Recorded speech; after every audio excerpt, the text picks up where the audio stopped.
So thank you for doing this. This month has been designated as Prescription Drug Abuse Awareness Month now for 5 years. And I remember going to visit with then Senator DeSaunier to ask him if he could help us get the word out better than it was at that time by designating this month. And it was just meant to be for 2012, March 2012. And so we put on an event and had a lot of different activities, but having the ability to have the month highlighted in the way that we did that year was great. So at the end of the year, of 2012, I went to visit with then still Senator DeSaunier, and I asked him if there was any way we could make this permanent. You know, I don't want to come see you every year. Let's just make this permanent. No, we still saw each other, but anyway, and there was no hesitation at all. It was amazing. So, bottom line is, I just want to thank you for my organization, for me personally, for everybody here, for the whole state of California for doing what you did. By May 2013, that month was permanently designated. We had legislation that went through the process, and it was signed off by the governor. So, thank you. It is amazing. We have this event, and this is our 4th annual Dose of Awareness event. We started out in San Ramon for the first 2 years, moved it over to Concord, and now Walnut Creek. And we're not the only thing happening in the state. So I want you to know it's grown, not this event specifically, but we have a lot of other organizations out there doing things this month. So it is kicking off. It's taking a little time, but people now will say, yeah, I know it's that month and we're going to do this or that. So it has had lasting value. So I just wanted to give you an opportunity to kind of reflect back and talk about your perception of that time frame and how things were back then compared to now. Are we making traction from your perspective? Now you're working at the federal level, and so you supposedly have more clout now. Yeah, no. Anyway, I want you to just say a few words about that, please. Thank you. Well, first of all, can we have a round of applause for this amazing person?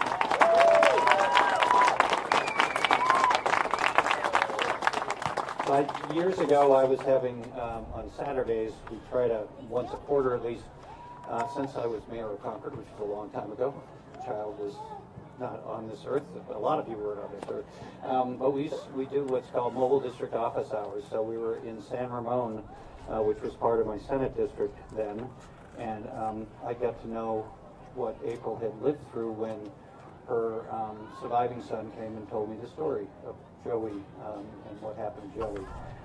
With Joey's story, and then another great Contra Costa, Bob Pack, who lives in Blackhawk, who's been just a remarkable, like April, advocate, because he lost children as well because of the opioid epidemic early on. So one of the nice things about being elected office, you meet many wonderful people for a variety of reasons. This one tragically, but out of that tragedy, April and Bob and others, many of you have done something about it. So in the United States of America, in 2016, memory serves me, 116 Americans die of opioid abuse a year. It costs the United States of America over $500 billion a year because of opioid abuse. We have a little over 4% of the world's population, but the United States of America consumes over 80% of the opioids in the world. If you read books like Dreamland and you do a little investigation on this, unfortunately, the makers of this product have profited, and we're now aware of that. They've targeted places like West Virginia, places where they know that there's a lot of manual labor and people are going to have injuries. So Congress is working in a bipartisan way. When as tragic as it is here, you look at other parts of the country, New Hampshire, parts of the Rust Belt, just horrible. West Virginia, as I mentioned. So we did add $3 billion over what the president asked for in the omnibus that we passed last year. So that's good. I work in a bipartisan way with a colleague, Buddy Carter, who is a leader on this issue on the other side of the aisle. He's a pharmacist, and we've carried 2 bills. one which would require interoperability in prescription drug monitoring systems. So in California, because of Bob Hack in April, I was able to get a bill through that put $5 million into the Cures system to make it real-time information. And we worked very in a partnership with then Attorney General Kamala Harris, now U.S. Senator Kamala Harris, and we're working with her to do other things. So one of our bills was that as other states come up to our technological level, that it'll be interoperable so that everybody can share this information, which is important because, as we know, a lot of these products move across the country, and where there are weaker restrictions, unfortunately, people go and buy them there and bring them into other states. Florida, notorious for this, for what's called pill mills. And then Representative Carter and I have another bill right now that would add, I think, about $20 million so that we do best practices to make sure pharmacists know and can recognize when people are doctor shopping and use the Cures system, so they also know their responsibility to stop it as much as possible. So with all of those things, but it's really, it's amazing to talk to colleagues from around the country and become more familiar with it, and of course starting here and meeting with public safety people here from the district attorney's office, from the attorney general's office, and around the country, what an epidemic this is. So I feel gifted to be part of this, and I just feel very grateful to all of you for being here, but particularly to April and to Bob Pack. They're remarkable friends, and they've taken a great tragedy in their personal life and helped change the whole country, and she's a national gem, and I just want to say thank you for you.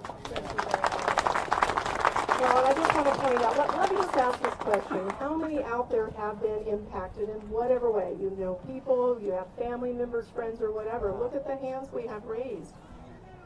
We've got to break down stigma, and being here today is helping to do that. As we walk the track, hopefully most of you will do that.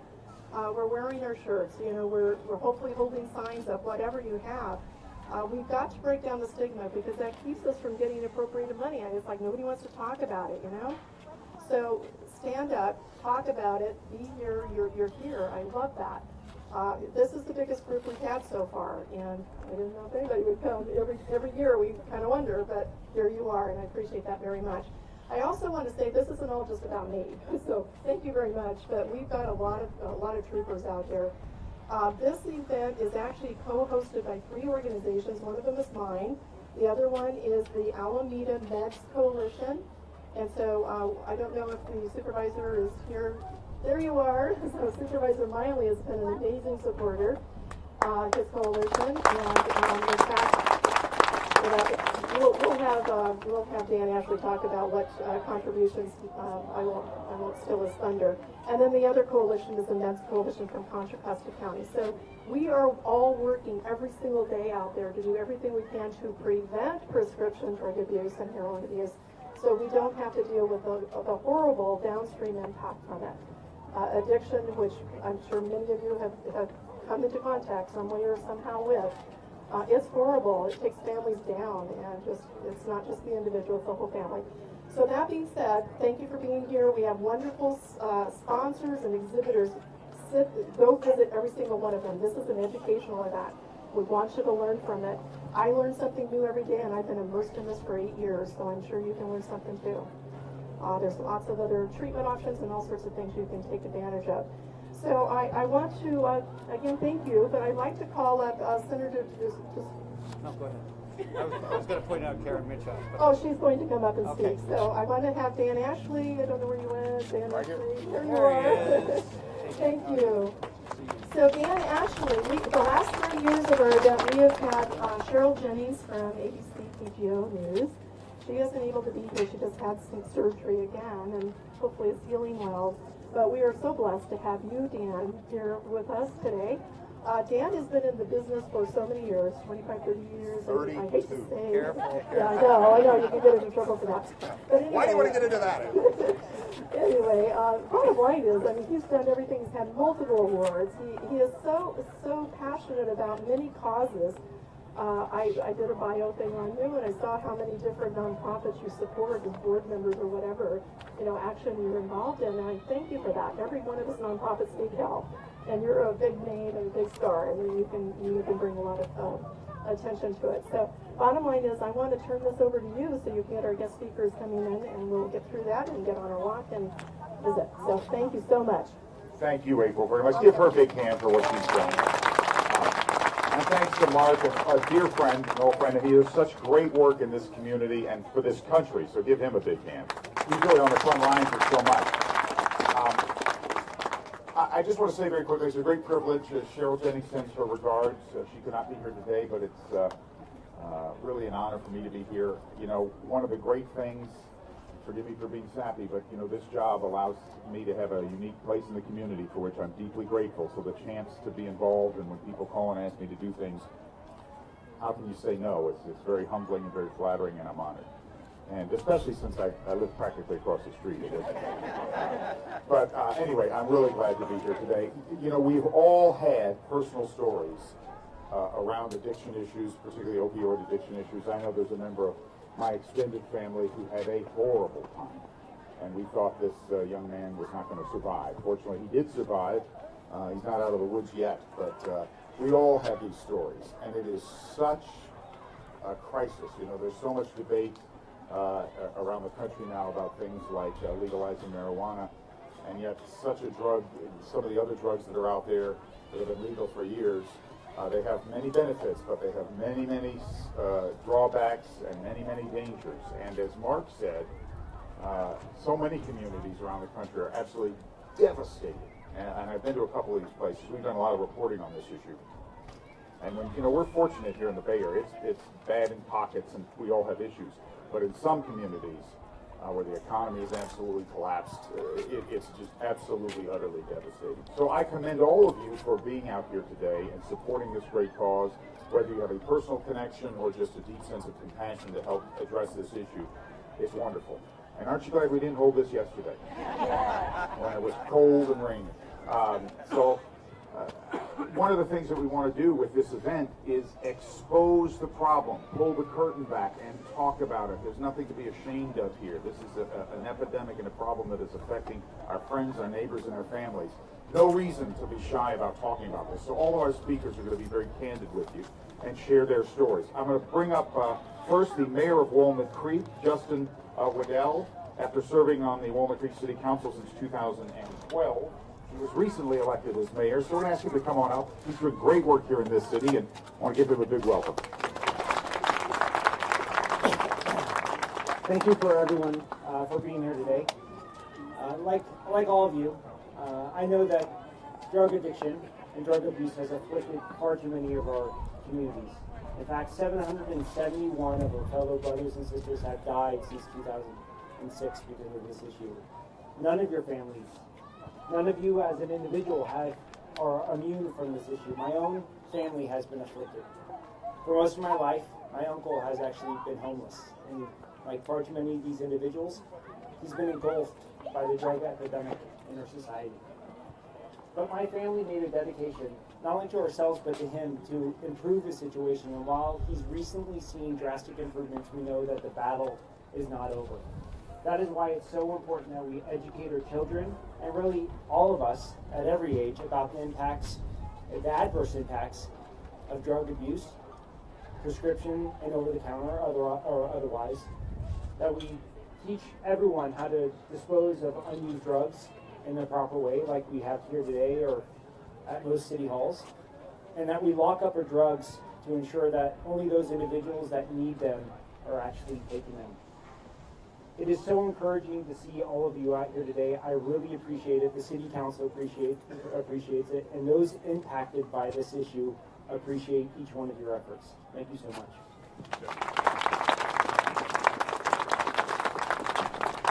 Yeah, it's so important to know that our public officials, like the mayor, are really actively involved. They are in so many ways on the front lines of this issue, just like Congressman DeSagne. They're on the front lines of this issue trying to find real solutions. One of those solutions that our next speaker will talk about is Contra Costa County Supervisor Karen Mitchoff, who's going to share a few words about the medication disposal ordinance recently passed by the Contra Costa County Board of Supervisors and why that is so important. Karen, if you can come up and share a little bit about that.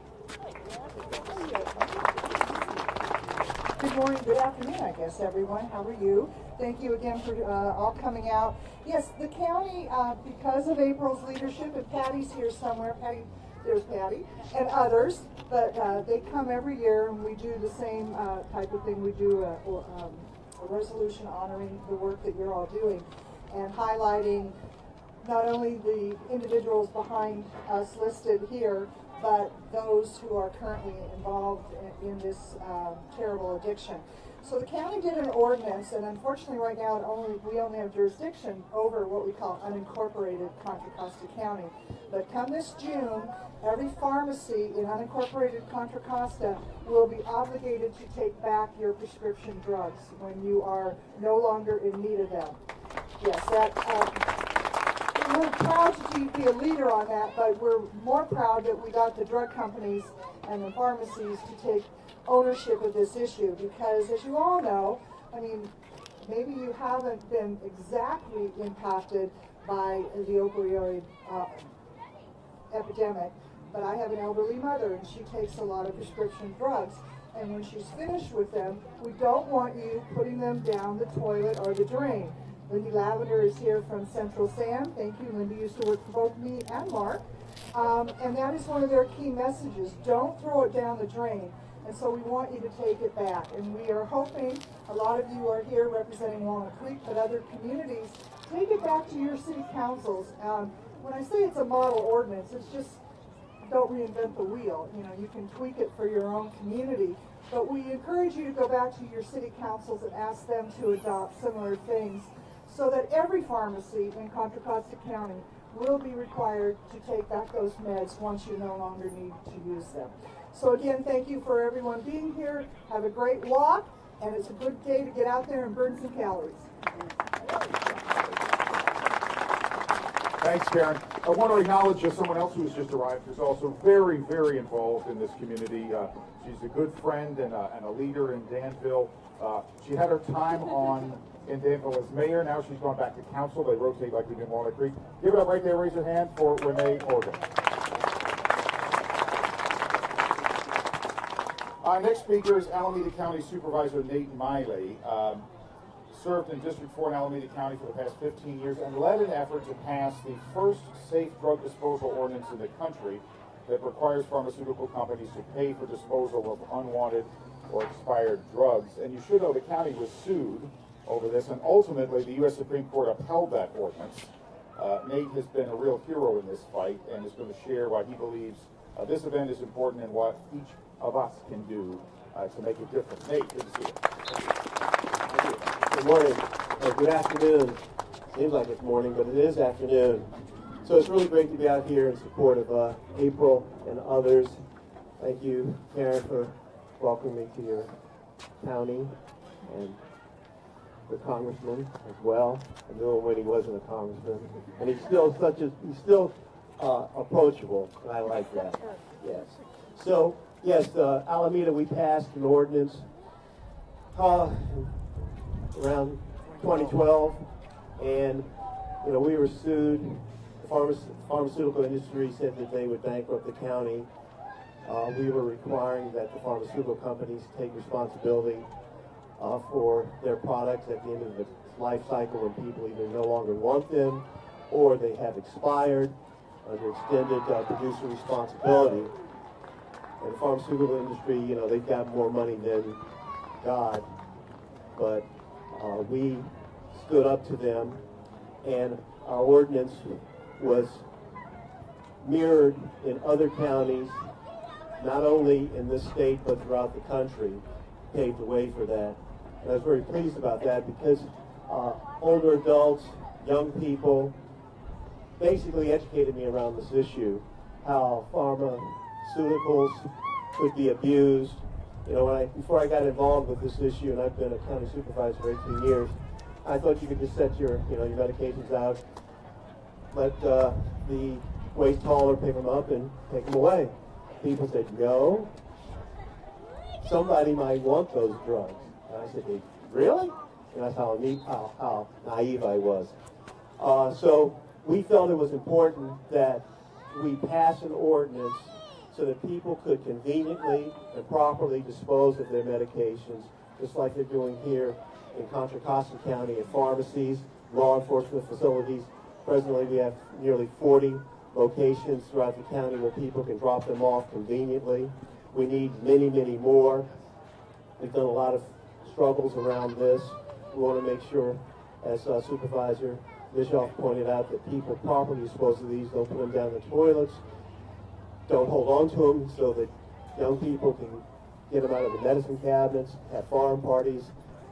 Don't, seniors might get confused and use them. So it's a public safety issue, public health issue, public and environmental issue as well. And we have the support of law enforcement.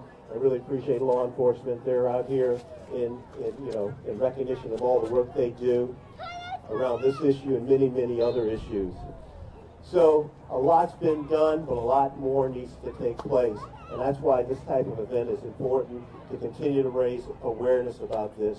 Because in the pharmaceutical industry, if they had their way, people would just take their medications, either leave them in their medicine cabinet or put them in coffee grounds or tea leaves, things of that nature. That's how they kitty litter. That's what they told us folks to dispose of their medications that way. And that's not appropriate. It's not good for the environment, for one thing. So I really appreciate April and her stance on this. And we know that as a result of the death of her son, which is real tragic and unfortunate, and we really don't want to see that happen again. So these type of events help to raise that level of education, that type of awareness.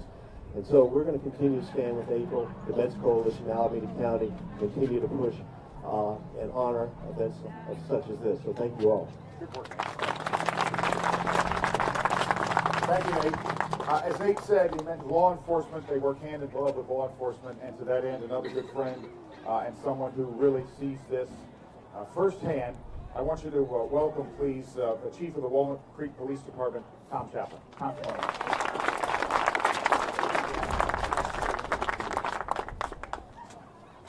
Hey, good afternoon.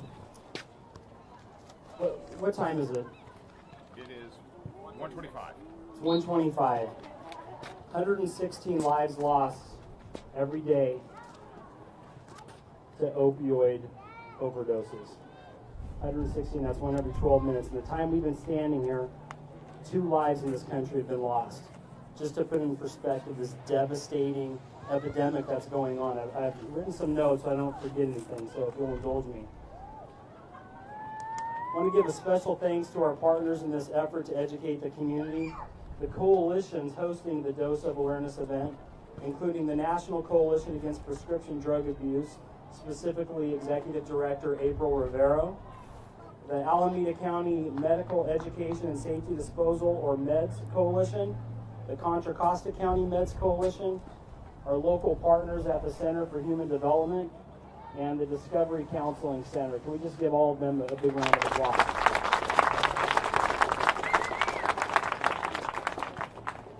The opioid epidemic has swept the nation. Even in a beautiful community like Walnut Creek, we're not immune to the tragedies of addiction and overdose.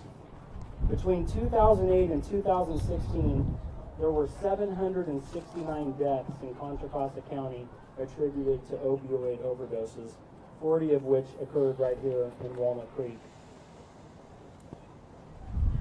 The tragedies associated with opioid addiction know no boundaries and affects families and communities of all demographics and socioeconomic status. Many of the victims of opioid addiction become so through no fault of their own, often a result of physical injuries or medical conditions that were treated with prescription pharmaceuticals and developed into addictions. These are our sons, our daughters, brothers, sisters, husbands, wives, and neighbors. These are the names we're seeing on the back of people's shirts. These are the pictures we're seeing on the front of people's t-shirts.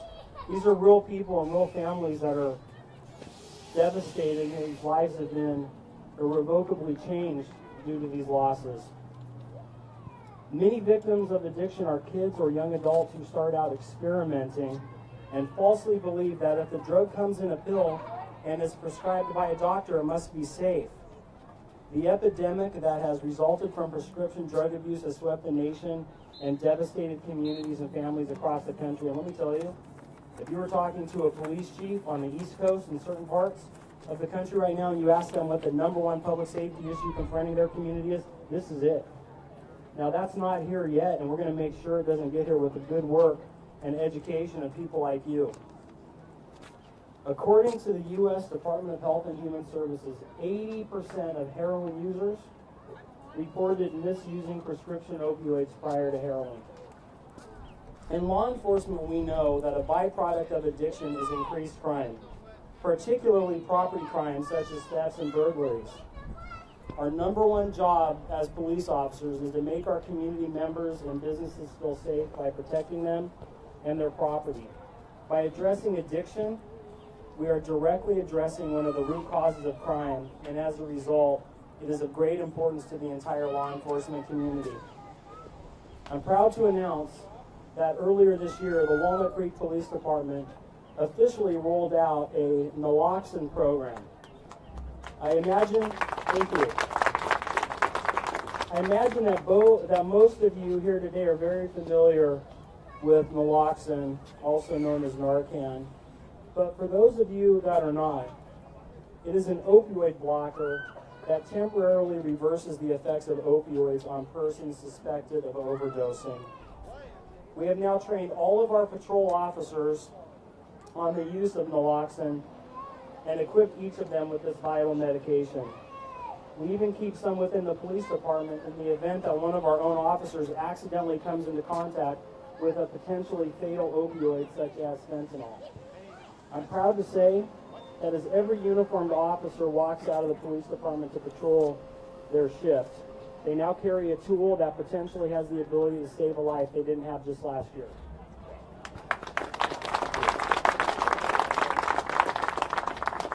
It is only through events such as this Dose of Awareness Walk and the work that is being done through the National Coalition Against Prescription Drug Abuse that we can hope to bring awareness to the dangers of prescription drugs. The Walnut Creek Police Department is committed to partnering with coalitions and community members to raise awareness and do whatever we can to prevent even one more death. It is vitally important that we educate students about the true impacts of opioids and kickstart life-saving conversations in the home and in the classroom. I want to thank all of you for joining us today, and I especially want to let you know, for the people that have suffered these tragic losses, please know that we grieve with you, and that these losses are not in vain, but you in turn, by being here and by work of people like April, are educating people, and you are going to save lives by your efforts.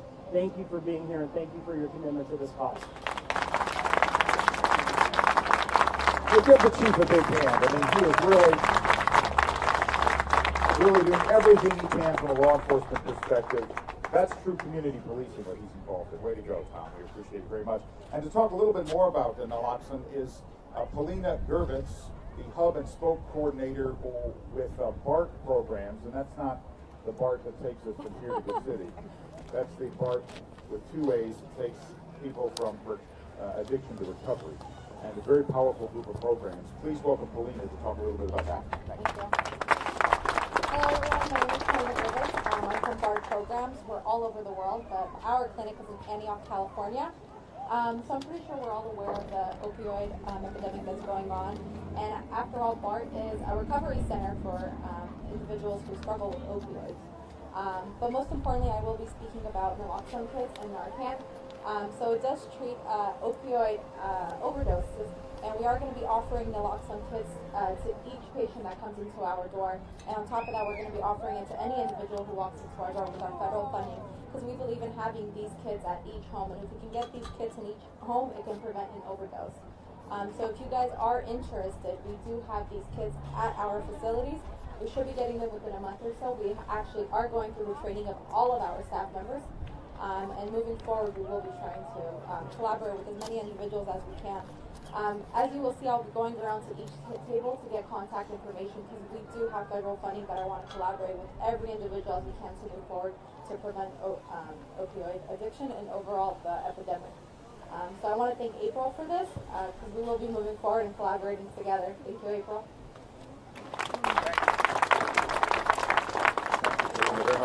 Very quickly, we'll move things along. Let me recognize a couple of people who also were kind to come out today, and it's so important that these folks are here because they really are helping make decisions that make a big difference in this fight. Walnut Creek City Council member Kevin Will, give it up for Kevin. Contra Costa County Supervisor Candace Anderson, thank you Candace for being here. And once again, all of you for coming out today because this is a really successful event today. We have such great turnout. Next, we're going to get to the 5K walk. Who's ready to walk? We've done a lot of talking. You ready to do some walking? Okay. The Free Health Expo is open now through the end of the event, so please avail yourselves of some of the great resources and material. They have handout material, so you have contact information to take with you that I think can be very valuable for you or family members or people that you know. Please make sure to stop by and see these exhibitors because they were trying to come out here today too and set up and make sure that they were here. Now what we're going to do is start the walk. The walk path is around the perimeter of Heather Park. How many of you have done this walk before? Raise your hand. Okay, those of you who have not done it before, you're in for a real treat because I walk this route a lot and it's just beautiful. Walk monitors will be positioned in several places along the path. They will make sure that you're safe and know where you're going. There is a cutoff about 1 mile into the trail for those who don't want to walk the entire 5K route, so you have a chance to bail if you like. And a walk monitor will be there to point that out to you. Important, photo paddles will be available at the entrance of the track. We ask that you take one and walk the route with it in memory of that person lost to the epidemic. That'll make it even more meaningful for everyone participating today. Now, Crunch Walnut Creek will lead a warm-up exercise because you've been standing still, right? We don't want anybody pulling a hamstring or anything. So we're going to get you good and warmed up, and we're grateful for Crunch Walnut Creek to do that. They're going to do that just over there around the corner. And the raffle drawing will be done at 2:45. You must be present to win. So if you want to win one of these great prizes, please stick around a little bit after the walk. $1 each or 6 tickets for $5. So if you haven't bought a raffle ticket yet or a handful of them, please do so now and take part in the raffle and help us raise a little money, and maybe you'll win something. And we want you to stay at the end for the Loved Ones Tribute, where we will have very special activities in memory and support of loved ones who are affected by prescription drug and opioid addiction and this terrible epidemic that we are here today to help find solutions for. Now, we're all going to head back there where the balloons are to get ready for the walk, and Crunch will get you warmed up. Have a great walk. Give yourselves a big hand. Thank you for your kind attention today. Thank you for being here. Have a great time out there in Heather Park. Hey, we're just almost